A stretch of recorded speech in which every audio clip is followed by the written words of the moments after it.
Viewers welcome to PRK news. నేను మీ ఫాతిమా. ఈరోజు మనతో పాటు అయితే ఉన్నారు ఒక స్పెషల్ గెస్ట్ అండి. హ్యాపీ కాయిన్ సంస్థకు సంబంధించి ఫౌండర్ అండ్ సీఈఓ వాసు చెల్ల గారు అయితే మనతో పాటు ఉన్నారు. సార్తో మాట్లాడి పూర్తి డీటెయిల్స్ తీసుకుందాం. అసలు ఏం మాట్లాడుతున్నారని కూడా మీకు క్యూరియాసిటీ ఉంది, సో మాట్లాడి తెలుసుకుందాం. నమస్తే అండి. నమస్తే అండి. ఎలా ఉన్నారు? బాగున్నాండి. మీరు ఎలా ఉన్నారు? బాగున్నారండి. సార్, మనకి ఒక పర్సన్ అయితే అడగమన్న క్వశ్చన్ అయితే అడిగేస్తున్నా. మరి ఒక వ్యూవర్ అడగమన్నారు, యుఎస్ గవర్నమెంట్లో ట్రంప్ వచ్చారు, ఆయన వచ్చిన తర్వాత అన్ని దేశాలు టారిఫ్ విధిస్తున్నారనమాట.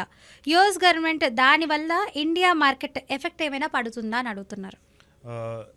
ఇంపాక్ట్ అయితే పడుతుంది. ఎందుకంటే ట్రంప్ వచ్చిన తర్వాత చైనా మీద కానీ ఇండియా మీద కానీ ఒక రకమైన పగ టైప్లో ఉన్నారు. ఎందుకంటే వాళ్ళ జాబ్స్ ఇండియన్స్ ఎక్కువ తీసుకెళ్ళిపోతున్నారని, వాళ్ళ ప్రొడక్ట్స్ అన్నీ కూడా అక్కడ మ్యానుఫ్యాక్చర్ అవ్వకుండా చైనా వాళ్ళు ఎక్కువ మ్యానుఫ్యాక్చర్ చేస్తున్నారని చెప్పి అలాగా చాలా రివెంజ్ టైప్లో కొంత చాలా రోజుల నుంచి ఆయన చేస్తూ ఉన్నాడు. బట్ ఇప్పుడు నిన్న చూసుకుంటే కనుక టారిఫ్స్ అనేవి విధించడం జరిగింది. జనరల్గా మనమందరం ఏమనుకున్నారంటే ఇండియాలో ఎక్స్పర్ట్స్ అందరూ కూడా ఒక 10%, 15% టారిఫ్ ఉంటుంది అన్నట్టు అనుకున్నారు. బట్ అనుకోకుండా 25% దాకా టారిఫ్ విధించారు. అండ్ రష్యన్ ఆయిల్ ఇంపోర్ట్స్ మీద లేదంటే రిలేటెడ్ ఆర్మ్స్ రిలేటెడ్ డీల్స్ మీద కూడా ఆయన సమ్ ఫైన్ లాంటిది వేశాడు అనమాట. సో దీని మూలంగా ఏంటంటే ఇండియాలో చాలా వరకు ఇంపోర్ట్స్ అండ్ ఎక్స్పోర్ట్స్ ఇంపాక్ట్ అయినాయి. ఎస్పెషల్లీ ఎక్స్పోర్ట్స్ మనం చూసుకుంటే కనుక మనకి ఇండియా నుంచి ఫార్మా బాగా ఎక్స్పోర్ట్స్ ఎక్కువగా ఉన్నాయి. సో ఫార్మా రిలేటెడ్ డ్రగ్స్ అన్నిటి మీద బాగా ఆ రిలేటెడ్ సుంకం అనేది పడుతూ ఉంటుంది ఆ టారిఫ్స్ మూలంగానే. సో దీని మూలంగా అక్కడ రేట్లు పెరిగిపోతూ ఉంటాయి. యాక్చువల్గా యుఎస్లో రేట్లు పెరుగుతూ ఉంటాయి. రేట్లు పెరిగినాయి అంటే ఆటోమేటిక్గా డిమాండ్ అనేది తగ్గుతుంది ఇండియా నుంచి ఇంపోర్ట్ చేసుకోవడం. సో అక్కడ కంట్రీ వాళ్ళు ఏం చేస్తారు అంటే వేరే కంట్రీస్లో ఎవరైనా ఇదే కైండ్ ఆఫ్ మెడిసిన్ తయారు చేస్తున్నారా లేదో చెక్ చేసుకుని వేరే కంట్రీస్ నుంచి తక్కువ రేటుకి తెప్పించుకుంటూ ఉంటారు. కానీ ఇండియా నుంచి ఇంపోర్ట్ చేసుకుంటే వాళ్ళకి 25% టారిఫ్ ఎక్కువ అవుతుంది కాబట్టి అక్కడ రేట్ ఎక్కువ పడుతుంది. సో డిమాండ్ తగ్గుతుంది కాబట్టి మన కంపెనీలు నష్టాల్లోకి వెళ్ళే ఛాన్స్ ఉంది. సో అది మన ఇండియన్ కంపెనీస్కి చాలా ఇంపాక్ట్ ఉంటుంది.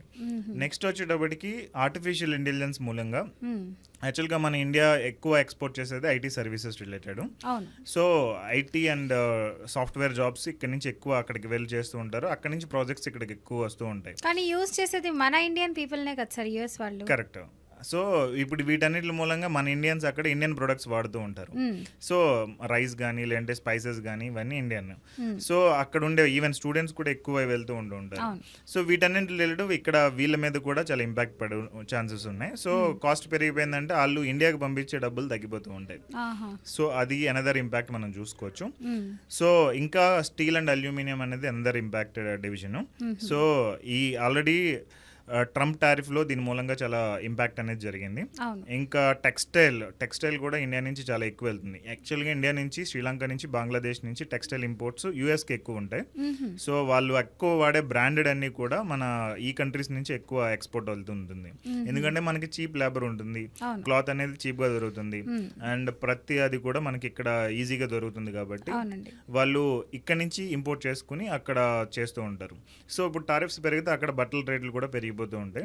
సో దాని మూలంగా మళ్ళీ వేరే కంట్రీస్ నుంచి ఇంపోర్ట్ చేసుకోవడం ఉంటుంది.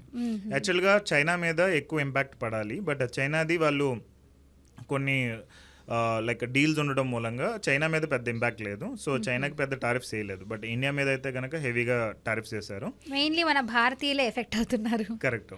ఇంకొకటి ఏంటంటే ఈ రష్యాతో మనకి మంచి సంబంధాలు ఉన్నాయి కాబట్టి రష్యా మీద కోపంతో మనల్ని ఇది చేయడానికి ఇది చేశారన్నమాట. సో ఈ టారిఫ్స్ అన్నింటి మూలంగా రష్యాతో మనం డిస్కషన్స్ ఆపాలి, వాళ్ళతో కొనడం ఆపాలి, వాళ్ళ ఆయిల్ కొనకుండా ఉండాలి, ఇవన్నీ కూడా టారిఫ్ పెంచడం మూలంగా వాళ్ళు చేసేదన్నమాట. సో దాని మూలంగా Ukraine related Russia related war ఆగుతుంది అనేది వాళ్ళ ఎక్స్పెక్టేషన్. సో దానికి ఇండియా ఏం రెస్పాన్స్ ఇస్తుంది అనేది చూసిన తర్వాత కానీ మనం దాని రిలేటెడ్ యాక్షన్ ఏమీ తీసుకోలేం. అసలు ఇండియా మార్కెట్ ఎలా ఉంటుంది అనేది తెలియదు. సో ఈ రోజు అయితే కనుక స్టాక్ మార్కెట్లు పడినాయి, బట్ ఎక్కువ పడలేదు. అంటే వాళ్ళు అనుకున్న అంత ఎక్కువ ఇంపాక్ట్ అయితే చూపించలేదు. ఇప్పుడు మామూలుగా స్టాక్ మార్కెట్ అన్నది మనకి టారిఫ్స్ వల్ల ఎలా ఉండింది అంతకుముందు, మరి ఇప్పుడు ఎలా ఉంటుంది? కొన్ని ఈ ఫార్మా రిలేటెడ్ స్టాక్స్ కానీ లేదంటే స్టీల్ రిలేటెడ్ స్టాక్స్ కానీ ఐటీ రిలేటెడ్ స్టాక్స్ కానీ ఇంపాక్ట్ అయ్యే ఛాన్స్ ఉంది. బట్ ఇండియాలో ఉంటూ ఇండియా బిజినెస్ చేసే ఏ స్టాక్స్ కూడా పెద్దగా ఇంపాక్ట్ అవ్వు. ఎగ్జాంపుల్ మహీంద్రా ఉంది. మహీంద్రా గతంలో బాగుందంటారా స్టాక్స్ మనకి, అంటే వార్కి ముందు వార్ జరగక ముందు? పర్లేదు, బాగానే ఉంది. అప్పుడు ఎలా ఉంది ఇప్పుడు అలాగే ఉంది, పెద్ద చేంజ్ ఏమీ లేదు. బట్ ఇంకా చూసుకుంటే మనది ఇంప్రూవ్ అయింది కూడా. ఎందుకంటే మనకి ఇండియాకి ఉన్న బెస్ట్ థింగ్ ఏంటంటే డొమెస్టిక్ కన్జంప్షన్ అనేది ఎక్కువ.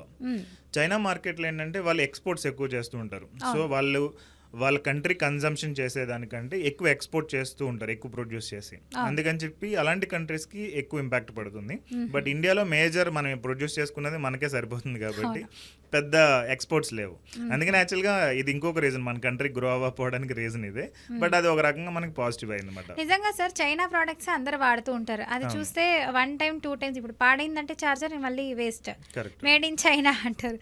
ఇండియాదే బెటర్ అంటారా? నెక్స్ట్ టైం రిపేర్ చేసుకొని వాడచ్చు. ఇప్పుడు రిపేర్ చేసుకునే ట్రెండే లేదు యాక్చువల్గా. టీవీలైనా మొబైల్స్ మొత్తం ట్రెండ్ జస్ట్ పాడైందంటే ఒకప్పుడు మెకానిక్ షాప్ కైనా ఇచ్చేవాళ్ళు అంటుంటారు. ఇప్పుడు మళ్ళీ రీప్లేస్. అవును, ఇప్పుడు కొత్తగా తీసుకొస్తారు. మెకానిక్ దగ్గరికి వెళ్తే వీళ్ళు ఛార్జ్ చేసేది ఎక్కువ ఉంది, మళ్ళీ అది కరెక్ట్గా ఎన్ని రోజులు పనిచేస్తుందో తెలియదు. అదే కొత్తది కొనుక్కుంటే ఇంకా బెటర్, తక్కువ రేటుకి వస్తుంది కదా. సో ఈ ప్రొడక్షన్ అనేది ఇంకా పెరుగుతుంది. ఆర్టిఫిషియల్ ఇంటెలిజెన్స్ వచ్చిందంటే ఇప్పటికే చాలా ఇంపాక్ట్ ఉంది. బట్ మ్యానుఫ్యాక్చరింగ్ లో ఎక్కువ పెట్టలేదు ఇంకా అది. బట్ మ్యానుఫ్యాక్చరింగ్ ఇంకో 2-3 years లో వచ్చేస్తుంది. సో ఇండియాలో కూడా ప్రొడక్షన్ చాలా బీభత్సంగా పెరుగుతుంది, రేట్లన్నీ చాలా తగ్గిపోతూ ఉంటాయి.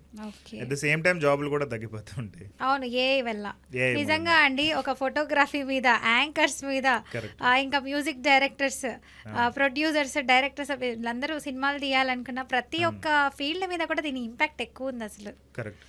Okay, thank you so much అండి. మంచి ఇన్ఫర్మేషన్ ఇచ్చారు. అది కూడా ఈ స్టాక్స్ సంబంధించి యూఎస్ టారిఫ్స్ ఎలా ఉంటుంది, ఇండియా మీద ఎఫెక్ట్ పడుతుంది అంటున్నారు, కాస్త మాత్రమే ఉంటుంది, మరీ ఎక్కువ ఉండదు అంటారు. ఓకే, సో చూసారు కదా వ్యూవర్స్, ఐ హోప్ మీ అందరికీ బాగా ఇన్ఫర్మేషన్ అయితే అర్థమైంది. సో ఇంకా మీకు ఏదైనా డౌట్స్ ఉంటే కింద కామెంట్ రూపంలో తెలియజేయండి. Thank you so much sir. Welcome.